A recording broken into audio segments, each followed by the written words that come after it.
또 동참해 주시는 여러분에게 감사를 드립니다. 우리 교우들이 여러모로 복음을 전하고 예수님을 자랑하는 그러한 일에 최선을 다하고 있는데, 제가 사진 2장만 더 보여드리겠습니다. 서울 우유 사업체를 운영하는 우리 성도님께서 가게 문 앞에 초대합니다. 목장에서 함께하는 가을 행복축제와 여러 가지 바이올린과 또 이렇게 음악회도 하고 또 선물도 나눠드리고 파티를 한다고 이렇게 붙여놓았고요. 그리고 붕어빵 장사를 하시는 분이 조효련 씨 사진을 딱 같이 찍어가지고, 또 잘생긴 사람 또 한 명 있죠, 지금. 예, 진실한 사람 보이지 않습니까? 사진과 같이 해가지고 성안교회 가야 우체국 뒤에 있습니다. 이렇게 소개를 하고, 저기가 붕어빵, 잉어빵 맛집이기 때문에 많은 사람이 지나와가지고 이 남자는 누굽니까? 물어본다고 해가지고 제가 사진을 일부러 찍고 왔습니다. 네, 그래가지고 저 그늘져가지고 인물이 좀 못나게 나왔는데, 어쨌든 간에 여러분 요즘 여러 가지 방법을 통하여서 예수님을 소개하고 교회를 자랑하고 하는 여러분들이 아주 자랑스럽습니다. 우리 앞뒤 좌우로 한번 인사하겠습니다. 전도합시다. 네. 한 번 더 인사하겠습니다. 큰 은혜 받으세요. 네. 마지막 인사하겠습니다. 당신은 주 안에서 반드시 잘 됩니다. 네, 감사합니다. 어제 여러분 대한민국은 아니지만 체육대회 하면서 성안교회 저력을 봤습니다. 줄달리기 할 때마다 이렇게 힘있게 땡기대에, 그래서 릴레이도 잘하고 여러 가지 또 잔치를 어린아이로부터 시작해서 어른에 이르기까지 우리 친교부에서 잘 준비해 주셔서 즐거운 그러한 체육들을 했습니다. 어제 빠지신 분들은 배가 많이 아플 겁니다.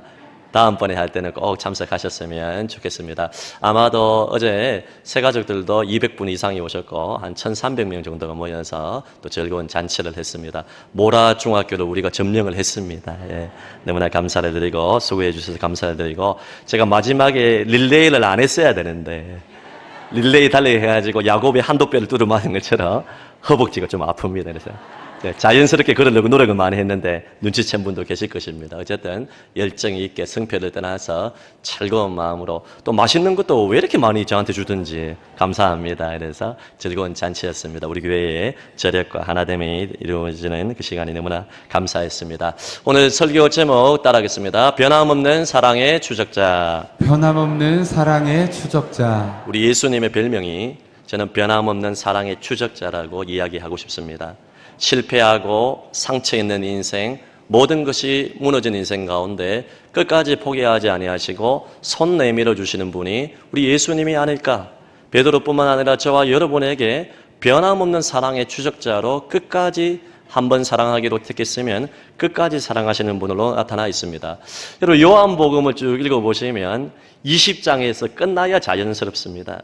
요한복음 20장 31절에 이 요한복음을 기록한 목적이 뭐냐? 예수께서 하나님의 아들이고 그리스도고 구원자고, 그래서 그를 믿는 자는 영생을 얻는다는 이것을 위해서 요한복음에 대해서 쭉 기록을 했는데, 그러면 거기에서 마쳐야 자연스러운데 21장이 부록과 같은 말씀이 나타납니다. 그래서 어떤 학자들은 21장을 붙였다, 성경에서 더 첨가를 했다 이야기를 하는데 그렇지 않습니다. 21장은 부록 같지만은 예수님의 따뜻한 사랑과 포기하지 않는 사랑과 그의 제자들에게 사명을 주시는 위대한 사건이 기록되어 있기 때문에 21장은 우리에게 필요한 말씀입니다. 여러분, 예수 그리스도께서 교회를 세우실 때 베드로의 신앙 고백 위에 세웠다고 말씀하셨습니다. 베드로 개인의 능력, 자질, 인간됨 위에 세운 것이 아니라 베드로도 동일한 죄인 아니겠습니까? 베드로의 신앙 고백을 사용하신 것이죠. 주는 그리스도시요 살아계신 하나님의 아들입니다 라는 그 신앙 고백 위에 교회를 세우셨는데, 그러므로 오늘 예수님께서 베드로에게 사명을 주고 상처를 치유하시는 사건은 베드로 개인뿐만 아니라 2025년을 살아가는 예수 믿는 사람들, 성안교회 모든 교우들에게 주님이 주시는 메시지가 있다. 이것을 우리는 기억을 해야 됩니다. 사랑하는 성도 여러분, 우리 인생 살면서 실패할 때가 있고 무너질 때가 있지 않습니까? 주님은 실패한 인생을 또다시 찾아주시는 회복의 주님이라는 것을 기억을 하셔야 됩니다. 그래서 요한복음 21장 본문을 통하여 예수님이 어떤 분인가를 살펴보고 은혜를 받고자 하는데, 첫째로 예수님은 말 그대로 예수님은 사랑의 추적자가 되십니다. 여러분 오늘 21장 1절 말씀을 보게 되면 이런 말씀이 있는데요. 시작. 그 후에 예수께서 디베라 호수에서 또 제자들에게 자기를 나타내셨으니 나타내신 일은 이러하니라. 여러분 디베라 호수는 갈릴리 호수입니다. 게네사렛 호수라고 합니다. 다 똑같은 말이에요. 로마 황제 티베리우스 황제의 이름을 지어서 여러분 디베라 호수라고 로마식의 명칭이라고 보면 되겠습니다. 제가 성지순례 한번 갔다고 말씀을 드렸죠. 여러분 성지순례를 가면 갈릴리를 바다로 표현하는 경우가 많이 있는데요. 보면 아주 아름다운 바다라고 보면 됩니다. 호수가 엄청 크기 때문에 때로는 바다로 표현하기도 합니다. 여러분 저녁이 되면 미친 바람이 불기도 합니다. 광풍이 불기도 합니다. 그리고 광풍이 지나고 나면 잔잔한 호숫가, 하나님의 사랑이 머무는, 주님의 시선이 머무는 것과 같은 그러한 잔잔한 호숫가, 큰 바다와 같은 곳이라고 볼 수가 있습니다. 디베라 호숫가에서 또 제자들에게 자기를 나타내셨다. 여기서 또가 중요합니다. 그럼 주님은 우리를 또 찾아주시는 분입니다. 베드로는 주님을 배반했습니다. 3번 배반하고 나중에는 저주까지 했습니다. 계집종이 와서 베드로에게 니도 갈릴리에서 예수를 따르던 제자가 아니냐? 죽음의 위협 앞에서 베드로는 그 죽음이 두려워서 예수님을 3번 부인했어요. 모든 사람이 주를 부인해도 나는 주님 안 떠납니다. 나는 불꽃 남자 베드로입니다. 수제자입니다. 자신만만했던 베드로가 예수를 3번 배반했습니다. 뿐만 아니라 예수 그리스도의 부활을 목격하고 난 다음에는 정신 차려야 되는데 부활의 주님이 신령한 몸으로 부활한 예수님을 목격했음에도 불구하고 불과 40일 만에 예수님이 부활한 다음에 바로 승천하신 것이 아니라 40일 동안 제자들과 또 두루 다니시면서 하나님 나라 이야기를 여기저기 전파를 하셨는데 40일 중에서 예수가 보이지 아니하니까 물고기 잡으러 가느라 하고 사명을 저버리고 갔습니다. 어부가 물고기 잡는 게 뭐가 잘못입니까? 하지만 베드로에게는 사람을 낚는 어부가 되게 하리라는 이러한 사명을 주었는데 이 사명을 부활을 목격하고 난 다음에도 헌신짝처럼 버리는 베드로의 배반을 우리는 볼 수가 있습니다. 여러분 베드로를 보면 바로 저와 여러분의 모습은 아닌지요? 우리가 신앙생활을 하면서 예수 만나고 눈에 보이지 아니하는 예수 그리스도를 믿어서 하나님의 아들 딸들이 되었고 하나님께서 수많은 기회를 주었음에도 불구하고 우리는 헌신짝처럼 주님을 저버리고 멀리하고 주님을 배반하지는 않았습니까? 우리는 주님을 늘 배반하나라는 찬송처럼 주님을 거역한 적이 한두 번이 아닙니다. 베드로를 보면서 우리가 영적으로 배울 것이 있죠. 뭡니까? 사람은 아무리 황홀한 은혜를 받았다 할지라도 우리가 보기에는 흠도 티도 없이 보이는 성자라고 보인다 할지라도 인간은 어쩔 수 없는 죄성을 가진 배반의 마음을 가지고 있다는 것이죠. 우리는 과거의 위대한 성자들이 사창가에서 발견되는 것을 뉴스를 통해서 듣기도 합니다. 그리고 화려해 보이는 이 인물들이 물질에 무너지는 모습을 보게 됩니다. 여러분 그리고 여러 연약한 것에 걸려 넘어지는 것을 보게 됩니다. 그럴 때마다 우리가 때로는 놀라기도 하지만 크게 놀랄 일이 없습니다. 우리 모두가 죄성을 가지고 있기 때문에 그런 것입니다. 우리의 명함을 보면 여러 가지 이력들이 다 기록되어 있죠. 화려해 보이지만은요, 여러분 우리가 주님의 명함을 딱 드러내서 우리가 주님의 불꽃 같은 눈으로 우리의 심장과 폐부를 감찰하시는 주님의 명함을 보게 되면 여러분 우리가 얼마나 냄새나고 추한 죄인이고 죄악을 가진 배반하는 그러한 습관을 가진 자인지 우리는 잘 알 수가 있습니다. 여러분 기억하십시오. 우리에게 소망이 있는 것은 주님께서는 실패한 베드로를 또 찾아주시고 또 만나 주셨습니다. 저와 여러분 모두에게도 실패하고 상처가 있고 연약함이 있고 배반했던 저와 여러분을 주님 버리지 않으시고 또 찾아주시는 그 사랑, 그 주님의 임재와 만나주심이 저와 여러분의 삶 가운데 함께 하시기를 예수님 이름으로 축복합니다. 인생 살다 보면 실패할 때 있죠. 모든 것 그만두고 싶고 단념하고 포기하고 싶을 때가 있습니다. 그때도 절대로 포기하면 안 됩니다. 왜냐하면 주님이 기회를 주기 때문에 그런 것입니다. 취업, 직장 준비, 가정생활, 사람들과의 만남 모든 것 하면서 이제는 자신감을 잃어버리고 이제는 나는 안 돼 포기하고 싶을 때 주님이 여러분에게 또 기회를 주시고 찾아주신다는 사랑을 우리는 늘 기억하며 살아야 합니다. 그렇다면 두 번째로 예수님은 어떤 분이냐? 바로 예수님은 따뜻한 카리스마로 제자들의 상처를 치유하시는 분입니다. 주님이 또 찾아주셔서 따뜻한 카리스마, 따뜻한 카리스마가 오늘날의 CEO를 비롯해서 지도자들에게 필요하다고 그런 책들도 있는데요. 진정한 따뜻한 카리스마의 원조는 예수님이십니다. 따뜻한 카리스마를 가지고 제자들의 상처를 치유해 주는데 그 상처를 치유하실 때 첫째 어떻게 치유했냐면 예수님께서는 베드로의 피로를 채워주심으로써 베드로의 그 배반의 상처를 치유해 주셨습니다. 오늘 성경 말씀을 보게 되면 밤새도록 고기를 잡지 못하는 제자들에게 21장 앞에 보게 되면 찾아와서 얘들아 너희에게 고기가 있느냐 따스한 음성으로 질문을 하셨습니다. 그러면서 오른편에 이 그물을 던지라고 했습니다. 아니 베드로가 밤새도록 여러분 고기에 그물질을 했지 않습니까? 베드로는 그 갈릴리 호수의 잔뼈가 굵은 어부가 아니겠습니까? 베테랑이에요. 예수님보다 모든 것을 어떻게 보면 많이 압니다. 밤새도록 고기 잡았는데 오늘은 종쳤습니다. 우리가 기억을 해야 됩니다. 예수를 떠나고 배반하고 멀리하게 되면 우리 인생에 빈배밖에 남지 않습니다. 만선의 은혜를 누리지 못합니다. 이것은 우리가 돈, 인기, 명예를 누리는 그 차원만 말하는 것이 아닙니다. 우리의 영혼을 이야기하는 것입니다. 주님을 멀리하고 배반하고 사명을 저버리고 살면 우리 인생 가운데 허무한 텅 빈 배와 같은 그러한 것밖에 남지 않는다는 것을 기억해야 됩니다. 우리 그것을 많이 경험했잖아요. 주님 멀리했을 때 내가 모든 일 잘 되는 것 같지만은 내 속에서 근본적인 허무함과 두려움이 있지 않습니까? 텅 빈 배와 같은 인생이 바로 우리와 같은 모습인 것입니다. 주님께서는 베드로의 피로를 채워주었습니다. 그래서 상처를 치유했습니다. 배 오른편에 그물을 던져라는 것을 의지하여서 던졌을 때 153마리의 물고기를 이렇게 잡게 되었습니다.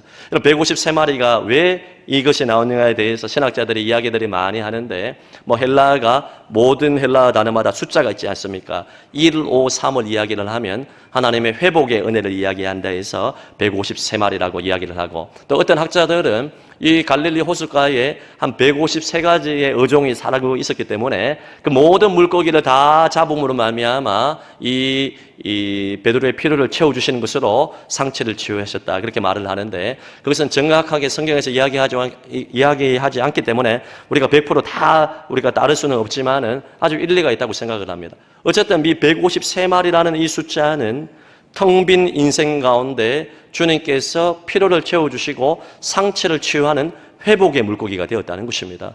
주님께서 피로를 채워주심으로써 우리의 영혼을 만족해 주심으로써 상처를 치유했습니다. 두 번째는 예수님께서 베드로에게 첫사랑의 추억과 감격을 기억나게 함으로써 이 베드로의 상처를 치유했습니다. 예수님이 베드로 처음 만났을 때 누가복음 5장에 보게 되면 베드로가 이렇게 하루 종일 그물질을 했는데 그때도 여러분 물고기 잡지 못했습니다.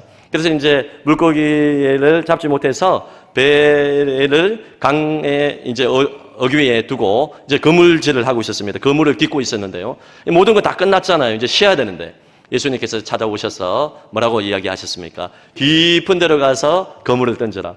이미 하루의 일과를 마쳤음에도 불구하고 베드로는 그것이 믿기지 않았습니다. 깊은 곳에 물고기가 없어요. 오늘 하루 종일 허탕쳤습니다. 그럼에도 불구하고 말씀에 의지하여서 깊은 곳에 가서 그물질을 했을 때 만선의 은혜를 누리게 되었거든요. 오늘도 비슷한 장면이지 않습니까? 밤새도록 물고기 잡지 못했는데 여러분 어떻게 됐습니까? 이곳에 오른편에 물고기를 던져라, 그물을 던져라 했을 때 잡았습니다.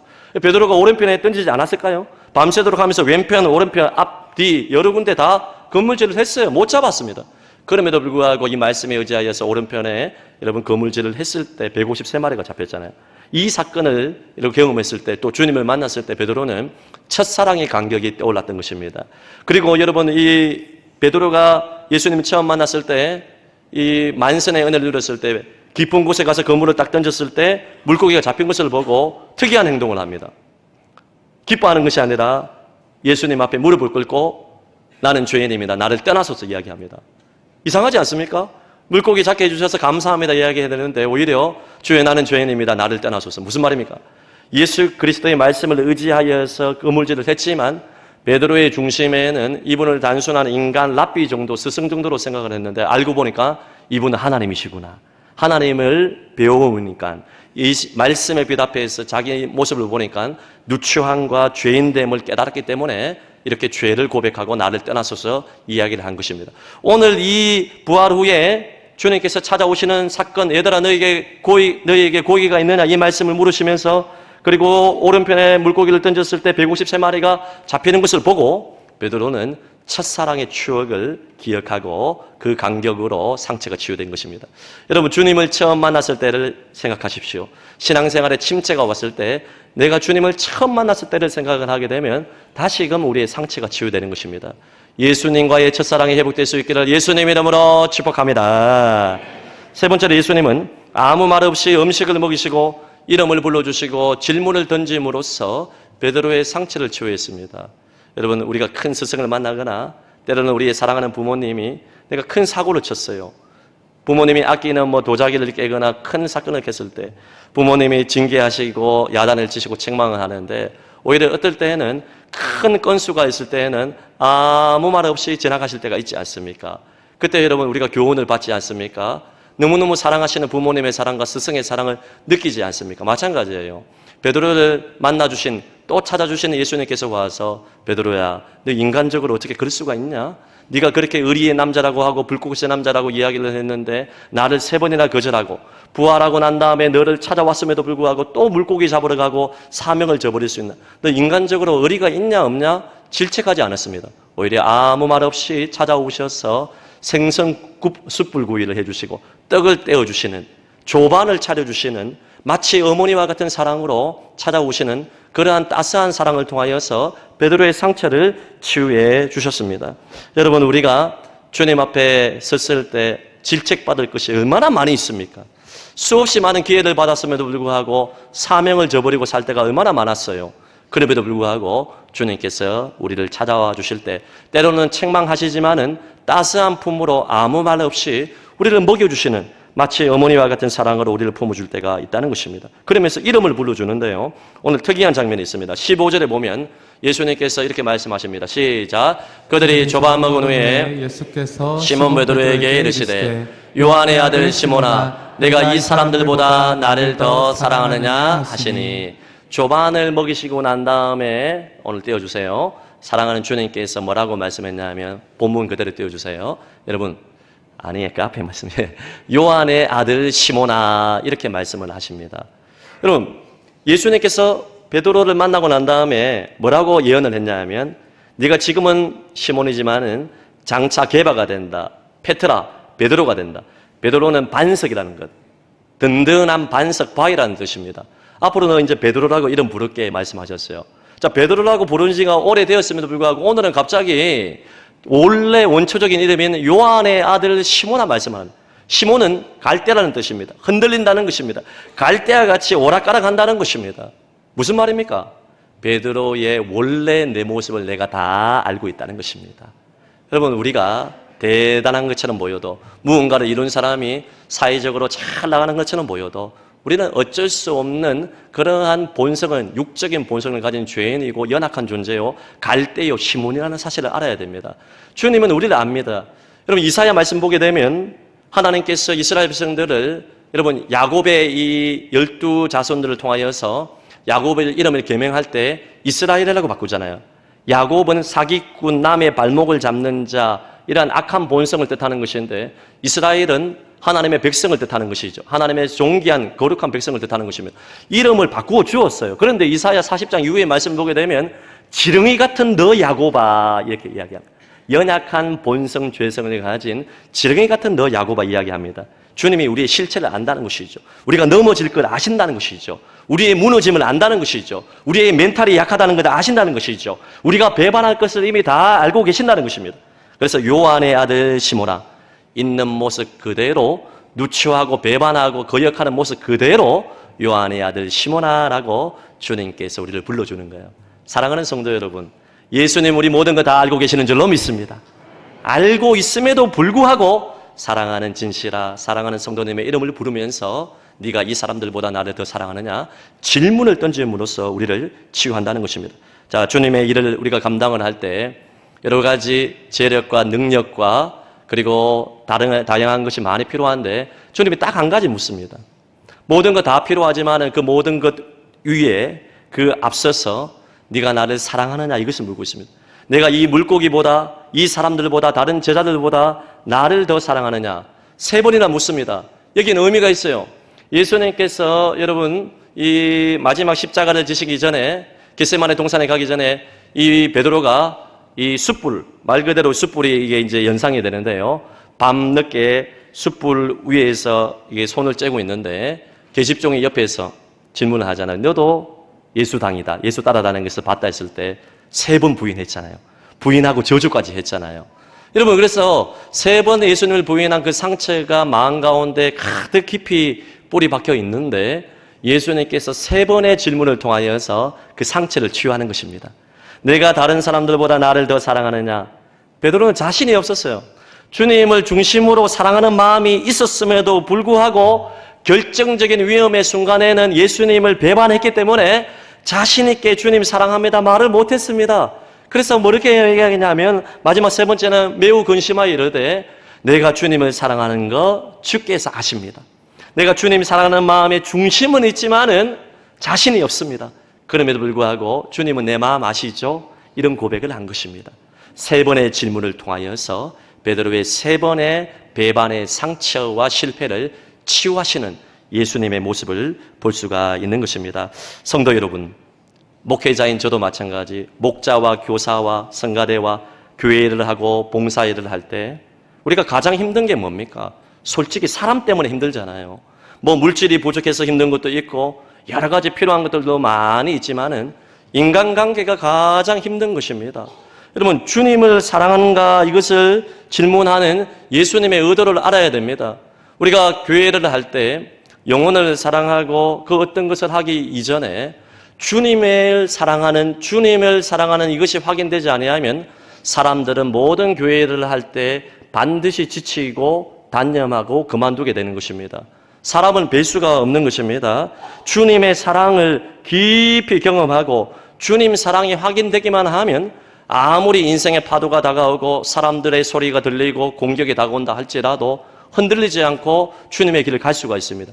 하지만 주님의 사랑이 확인되지 아니하면 누군가가 한마디 하면 픽픽 쓰러지는 것이 우리 인간의 연약함입니다. 그래서 베드로에게 주님께서 말씀을 하시는데 다른 거 묻지 아니하고 시몬아, 이 사람들보다 네가 나를 더 사랑하느냐? 흔들리는 갈대와 같은 시몬에게 이 주님 사랑을 하나님께서 예수님께서 베드로에게 확인을 시키는 것 아니겠습니까? 성도 여러분, 우리가 주님의 일을 감당할 때 그 무엇보다 앞장서야 되는 것은 사랑입니다. 사랑이 인생의 답인 줄로 믿습니다. 내가 주님 사랑하기 원합니다. 주님 모든 거 다 아시죠? 이런 고백을 우리는 해야 되는 것입니다. 자, 그러면 마지막으로 이 베드로의 이 고백을 듣고 나서 이 사랑을 확인하고 난 다음에 주님께서 사명을 주시는 분, 마지막 3번째로 따라하겠습니다. 예수님은 사명을 주시는 분입니다. 예수님은 사명을 주시는 분입니다. 네가 정말로 나를 사랑하느냐? 내가 주님 사랑하는 거 주님이 아십니다. 여기에 그치지 아니하고 진짜 나를 사랑한다면 내 교회를 사랑하라. 내 양떼를 치라. 불신자를 전도하여 말씀으로 양육하여 그들을 하나님의 사람으로 세우라. 이렇게 이야기하는 것입니다. 시간을 써서 물질을 투자하고 내 인생 전부를 걸어서 양을 사랑하라. 교회를 사랑하라. 연약한 자를 사랑하라고 주님께서 명령하고 있는 것입니다. 주님 사랑한다고 말해놓고 우리가 교회를 사랑하지 않는다. 거짓말입니다. 주님 사랑한다고 고백한 다음에 연약하고 가난하고 병든 자들, 영혼에 굶주림이 있는 자들, 양떼를 사랑하지 않는 것, 거짓말입니다. 우리는 주님을 사랑해야 됩니다. 그리고 양떼를 섬겨야 되고 교회를 섬겨야 됩니다. 우리 주님께서 베드로에게 사람을 낚는 어부가 되게 하리라 했는데 오늘은 양을 치라고 했습니다. 무슨 말입니까? 이 두 가지 모두가 결합하여서 이 의미가 있다는 것입니다. 사람을 낚는 어부가 된다 할 때 어부는 물고기를 단지 잡기만 하면 되는데 양떼는 그렇지 않아요. 목자가 양을 치고 양을 푸른 풀밭 실만한 물가로 인도하고 밤잠을 자지 못하고 이리와 늑대로부터 지키고 보호하는 거, 이거 보통 수고가 아닙니다, 여러분. 주님을 사랑하는 마음이 없으면 양떼를 사랑할 수가 없는 것입니다. 엄청난 대가를 지불해야 되는 사명자의 길이기 때문에 단순한 어부를 뛰어넘어서 내 양을 먹이라, 내 양떼를 치라고 이렇게 주님께서 베드로에게 사명을 주는 것입니다. LA 새생명교회를 목회하고 있는 강준민 목사님이 개척교회부터 시작해서 소형, 중형, 5,000명이 넘는 대형교회 목회까지 30년 이상을 다 감당하고 난 다음에 한 세미나에 와서 이런 말씀을 하셨습니다. 교회의 규모가 4,000명, 5,000명이 넘어간다고 어떤 사람은 부러워하는 사람들이 있는데 그것이 절대로 부러워할 일이 아니다 이야기를 하면서 제가 아침부터 이런 얘기를 해서 죄송하지만은요, 여러분 한번 들어보십시오. 여러분, 양이 많으면 좋은 것도 많지만 양이 많으면 똥도 많다고 했습니다. 여러분, 아주 일리가 있지 않습니까? 우리 대관령에 양떼를 저 멀리서 보면 아주 저 푸른 초원 위에 양떼들이 이렇게 화사한 날씨 가운데에서 꼴을 누리면서 아름답게 보이지만은요, 가까이 가보세요, 여러분. 제가 가까이 가봤다 아닙니까, 여러분? 가보니까요, 아주 뭐 냄새도 나고, 막 똥도 많이 싸고, 막 그렇습니다, 여러분. 우리 어쩔 수 없어요. 목사도 마찬가지. 목사도 먼저 주님의 양 아니겠습니까? 모든 중직자들도 마찬가지예요. 우리가 겉으로는 좋아 보여도 우리 속에는요, 우리가 냄새나는 죄인이라는 것을 알아야 되는 것입니다, 여러분. 별 수가 없어요, 여러분. 우리 모두는 마찬가지입니다. 어린 양은 특별히 쉽게 상처받아요. 넘어집니다. 여러 가지 여러분 갈대와 같이 흔들립니다. 그럼에도 불구하고 우리는 양을 쳐야 돼요. 양을 먹여야 됩니다. 목사, 목자, 교사, 봉사자 모든 일꾼들은 주님을 사랑한다면 시간과 물질을 들여서 때로는 자존심이 상해도 찾아가고 만나고 가난하고 병든 영혼들, 위기 가운데 있는 사람들에게 손 내밀어 주고, 양떼들이 이리와 늑대에 의해서 공격을 당할 때는 때로는 단호하게 책망을 하면서 붙들어주고 손잡아주는 어린 양을 먹이는 사역을 감당하지 아니하면 주님을 사랑하지 않는다. 우리가 이렇게 말할 수 있을 것입니다. 저는 목회를 하면서 담임 목사 8년째고요. 그리고 또 부교육자 14년 하며 22년째 목회를 하며 선배 목사님에 비해서는 많이 하지 않았지만은 20살 때부터 전도자를 하면서 굳게 다짐한 것이 뭐냐 하면, 내가 주님 오시는 그날까지 목회의 기회가 주어진다면 가난하고 병들고 고통 가운데 있는 사람들, 외로움과 두려움과 허무함 가운데서 방황하는 양떼들에게 먼저 손 내밀어야겠다 마음에 다짐을 했습니다. 우리 성안교회 부교육자로 사역을 할 때에도 어려운 분들을 신방을 하고 만나면서 참으로 눈물을 많이 흘렸습니다. 기도의 훈련을 주님께서 쌓게 해주셨습니다. 저는 우리 부산 진구에서 그래도 우리 교회가 어느 정도 규모가 있는 교회이기 때문에 여러 정치인들과 CEO들과 많은 사람들이 저 만나자고 합니다, 여러분. 근데 저는요, 웬만하면 90% 이상 다 거절합니다. 그들을 만날 때에도 이유가 딱 한 가지입니다. 그들의 유명세를 타서 내 이름을 드러내고 내가 이렇게 목회를 하고 있다, 이것을 자랑하는 것이 아니라 그들에게 복음 전하기 위해서 만나야 되지, 또 다른 이유 때문에 만날 이유가 하나도 없어요. 시간을 낭비하고 싶지 않아요. 그럴 때 여러분, 더욱더 가난하고 병들고 고통당하는 사람들, 인생의 위기 앞에서 방황하는 양떼들을 한 사람이라도 더 찾아가서 손 내밀어 주고 싶습니다. 주님 오시는 그날까지 그 마음이 변치 않도록 기도해 주시기를 부탁을 드립니다. 우리 목사님 변해서 말하지 말고 여러분이 변하지 마시기를 바랍니다, 여러분. 저는 제가 알아서 단둘이 하겠습니다, 여러분. 여러분이 목자로서, 교사로서 가난하고 병들고 고통당하고 위기 가운데 있는 사람들을 찾아가서 손 내밀어. 다른 사람 말할 필요 없어요. 베드로가 저 요한은 어떻게 됩니까? 그거 신경 쓰지 마. 니만 잘해. 예수님 그렇게 말씀하셨잖아요. 우리 모두가 다른 사람 말할 필요 없습니다. 우리가 다른 사람 목사, 장로, 권사, 집사 말할 필요가 어디 있어요? 나만 잘할 시간도 부족한데. 내 모두가 우리가 양떼를 먹이고 치는 거, 이 쉬운 게 아니에요. 양이 많으면 똥도 많다고 했잖아요. 여러분 목자 한번 해보세요. 4가정, 5가정, 6가정 있는 사람들, 그 사람들도 마음을 모으기가 얼마나 힘든지 아십니까? 그 양떼를 위해서 고민하고 눈물을 흘리며 시간을 쓰고 물질을 써도 좋은 소리 못 들을 때가 많이 있습니다. 그럼에도 불구하고 주님을 사랑하기 때문에 모든 것 참고 인내하며 끝까지 양떼를 먹이고 찾아가고 좋은 소리 못 들어도 손잡아주고 기도해주고 물질을 쓰고 사랑하고 양을 치고 양을 모두 사랑하는 것. 할렐루야. 이것이 바로 저와 여러분과 시몬이 했던 모든 것들이 우리가 해야 될 일이 아니겠습니까? 행복나눔 축제를 하면서 절망과 상처 가운데 있는 영혼들, 나를 반기지 않는 사람도 있을 것입니다. 그럼에도 불구하고 그들에게 손 내밀고 찾아가고 양떼를 전도하고 먹이는 것이 우리의 사명이라는 것을 알아야 됩니다. 사랑하는 성도 여러분, 양을 먹이고 있습니까? 양을 치고 있습니까? 나 때문에 여러분, 우리 밖에 있는 영혼이 방황하는 영혼들이 우리 안에, 예수 안에 들어와서, 교회 안에 들어와서 영생을 얻고 있는 사람이 몇 명이나 됩니까? 주님 앞에 섰을 때 남는 것은 우리가 양을 먹인 것밖에 없다는 것을 기억을 하고, 우리가 가을 행복나눔 축제를 비롯해서 주님 오시는 그날까지 양떼를 주님께로 인도하고 그들을 먹이고 양을 치는 사명자로 살아야 될 줄로 믿습니다. 말씀의 결론을 맺도록 하겠습니다. 인생 살다가 실패할 때 있어요. 여러 번 실패할 수도 있습니다. 넘어질 수 있죠. 상처가 왜 없겠습니까? 괜찮아요, 여러분. 또 다시 제자들을 찾아주신, 베드로를 찾아주신 우리 주님께서는 어제나 오늘이나 영원토록 동일하신 줄로 믿습니다. 그분께서 여러분을 찾아와 주시기를 바랍니다. 손 내밀어 주시기를 바랍니다. 따뜻한 카리스마로 여러분의 모든 상처를 치유해 주실 것입니다. 그것을 치유로 끝나는 것이 아니라 주님을 사랑한다면 이제는 사명자로 살아가시기를 바랍니다. 제가 이스라엘 성지순례 딱 한 번 갔다 오고 말이 우려 먹는다고 했죠. 여러분, 제가 지금으로부터 한 7년 전에 이스라엘 성지순례 갔는데, 아까 그 사진에 나왔던, 사진 한 번 더 보여주시겠습니까?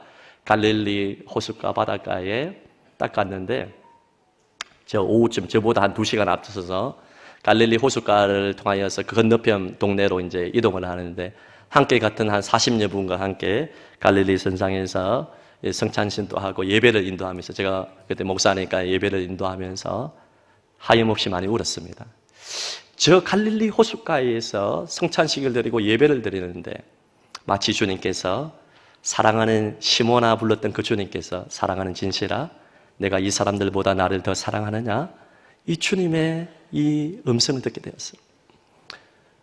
짧은 인생이지만은, 목회 기간이지만은 모든 것을 그만두고 싶을 때도 있었고, 목회뿐만 아니라 사업과 직장과 가정생활과 사람들과의 만남 가운데서 가시와 상처와 모든 것을 도전하여 하나님의 일을 일구어내야 되는 이 부담감으로 인하여서 때로는 지치고 포기하고 싶을 때가 많이 있었는데, 주님께서 다른 거 묻지 않으셨습니다.